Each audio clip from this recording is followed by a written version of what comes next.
What's up, board fam? Eric here, and Wonderman has finally dropped. The MCU series is now out on Disney Plus in its entirety. So if you want to check it out, they're half-hour episodes. I highly recommend it. I enjoyed it. Thought it was a great show.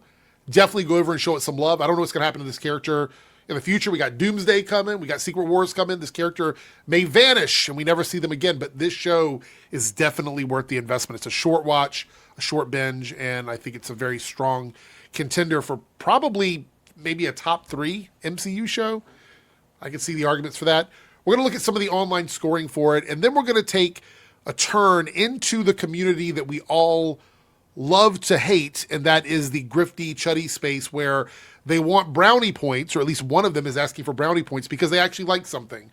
And we'll get to that in a moment. But let's take a look and see how the show is doing online when it comes to people voting. So you have Rotten Tomatoes here with a 91% critic score and a 91% fan score, which I can understand that. I think it's a very solid series, so no complaints there. And we go over to IMDb, and it's got a 7.6 out of 10, which is good. It's still good. People say like does everything have to be like a 90 or higher or a 10 out of 10? No. For me, anything over like a 6, I would consider to be worth watching, worth putting your time into. Then we have over here at Metacritic, the actual Metascore is 74, which is good. Again, good. And the user score is 6.7 right now. But there's not that many scores over here yet, so we'll have to wait and see how that goes. But as I said, the show is pretty well received. It's not a typical Marvel show. So if you go into it looking for like the typical Marvel stuff, you're not going to get that.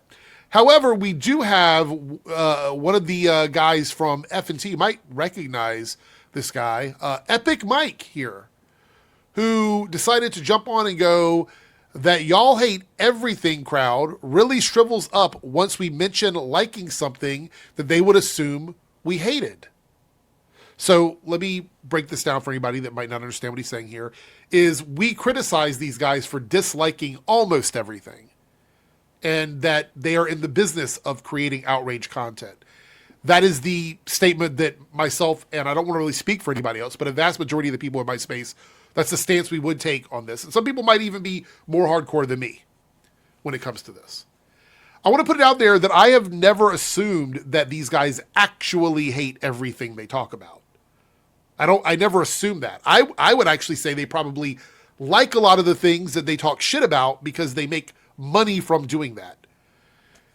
And let me give my position on this before we go through and look at some of the channels to see, if what he's saying here is vibing.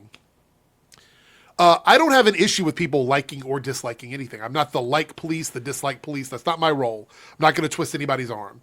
My issue is astroturfing something before it comes out, spreading lies about something before it comes out to try and convince people not to support it, which these channels do a vast majority of the time, not admitting that there's more money and outrage. Now, Quartering has admitted this. Quartering has said that. Jeremy from Geeks and Gamers has said that. But a big chunk of these guys won't admit that they get more views and more engagement from making negative content. They won't do that. And pretending that saying you like something one time is the equivalent of what they do with the stuff they don't like. Which, to put it in perspective, getting on Twitter and go like Nerdrotic did and saying, oh, Night of the Seven Kingdoms is brilliant. That's not the equivalent of making 100 videos about Brie Larson.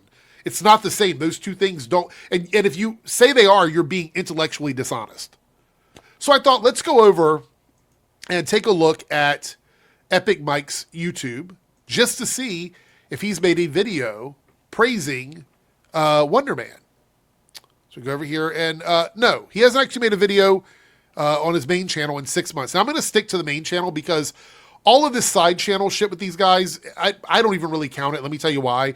Because their main channels are their flagship channels, and if they really wanted to promote something that they thought was good, they'd put it on their main channel. If they put it on a side channel, they're just doing that to sort of get away from criticism.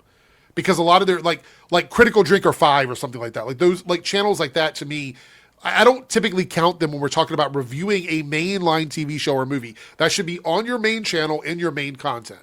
If you're not doing that, then you're being dishonest. How about live streams about it? We'll just give it a shot here. No live streams about Wonderman. It would have been within the last 2 days, and you haven't done that. So I don't think that this here is a accurate comparison of criticism on the kind of content that these guys typically engage in. I think it's a intellectually dishonest way of looking at it. My computer's loud. Okay. So let's take a look over at Nerdrotic's channel. Has he made a video about Wonderman? No. No, he hasn't. Now, I will say everything moving forward is me just sort of kind of looking to see if these guys actually give a shit about Wonderman enough to make a video talking about how much they like it. I have my theories on why they're not doing that. We'll get to that at the end of this video. But no videos on Wonderman, just hate for Star Trek. And over here on the live streams, no, nothing for Wonderman. I will say, if you're not interested in watching something, I understand. I understand not engaging with it, and I would actually encourage that. I think it's good. It's actually good for you not to engage with things you don't like. But according to Epic Mike, these guys like Wonderman. This is his group. This is what he's saying, because he's definitely not talking about himself. He hasn't made a video in 6 months. So who are you talking about, Mike? I have no idea. So let's take a look over here and see about Geeks and Gamers. Let's take a look at Jeremy's page here, just to see if he said something about Wonderman. No, he hasn't, because he hasn't really tweeted about anything. So he's not talking about it on Twitter. What about the Geeks and Gamers website? Because they do articles on stuff. Maybe they got an early screener and they got to see it, and like so many people did, and they dropped their review about it. Oh, nope. Just negative Star Trek stuff. Nothing about Wonderman over here. Interesting. Critical Drinker has said anything about Wonderman at all? No, he hasn't. It hasn't said anything. Maybe a live stream? Nope, nothing over here either. So let's go back over here and let's see what you guys think about this. I think this is being extremely dishonest in its framing. I think it is. Because if your group, if the F&T guys, the big dogs in F&T, aren't actively promoting something that they like, then they are contributing to the negative, bad media that they complain about. They're contributing to it.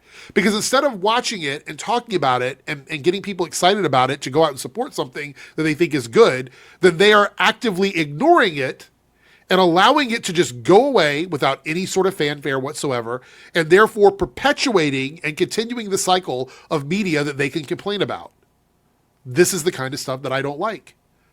So you are being extremely, extremely dishonest here, because this tweet tells me nothing about what these guys think about it. Because if I were a casual viewer of their media and I was jumping through their channels, I would see jack shit about Wonderman. There's no comparison to the Wonderman coverage versus, say, for example, Star Trek or any of the other IPs that they shit on. There's no comparison. So this is a false framing. It's just, you are purposely doing this to try and make it seem like you guys like stuff once in a while. Well, if you have to say it like this and there's no visual evidence that you guys actually like something, then this means nothing at all. It means nothing.